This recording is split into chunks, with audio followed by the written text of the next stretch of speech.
என்ன பண்ணிட்டு இருக்க? எழுதிட்டு இருக்கேன் பாப்பா. எதையோ கொட்டுன்னு குத்திட்டு இருக்க. எழுதிட்டு இருக்கேன்னு சொல்ற. இப்படிதான் நாங்கெல்லாம் எழுதுவோம். ஆமா, என்ன எழுதிட்டு இருக்க? பிரைலி. அப்படியா? நீ எனக்கு கொஞ்சம் சொல்லி தருவியா? உனக்கு இங்கிலீஷ் வேணுமா தமிழ் வேணுமா? தமிழா? ஐயோ, 247 லெட்டர்ஸ் வேண்டவே வேண்டாம். நீ எனக்கு இங்கிலீஷே சொல்லித்தா. வெறும் 26 லெட்டர்ஸ் தான். ஆமா உனக்கு இங்கிலீஷ் தான் செட் ஆகும். இந்த 26 லெட்டர் சொல்லி தரதுக்குள்ள எத்தனை தடவை டவுட்டு நீ அவங்க சொல்லுவாங்க போறியோ தெரியல. A1 B12 C14 D145 E15 F124 G1245 H125 I24 J245. நிறுத்துனா.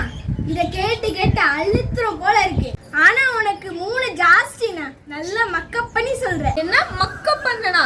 இது ஈஸியா புரிஞ்சிக்க ஒரு ட்ரிக் இருக்கு தெரியுமா?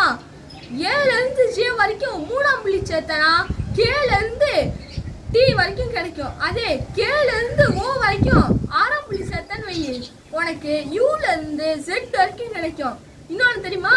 J கூட மூணாம் புள்ளி வச்சா T, அதே J கூட ஆறாம் புள்ளி வச்சோன்னா அதான் W.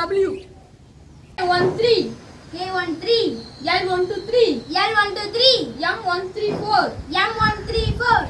N1345 O135 P1234 Q12345 R12335 S234 T2345 U136 V1236 W2456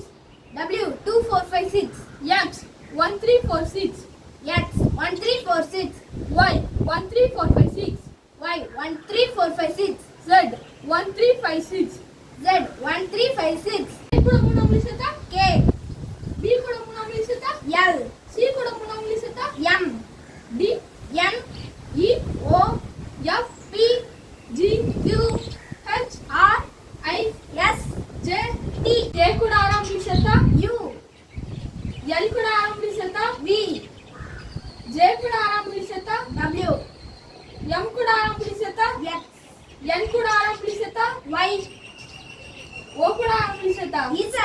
ஆமாண்ணே, உனக்கு மூளை ஜாஸ்தி தான். நீ மக்கப் பண்ணாம புரிஞ்சுதான் படிக்கிற. சூப்பர்.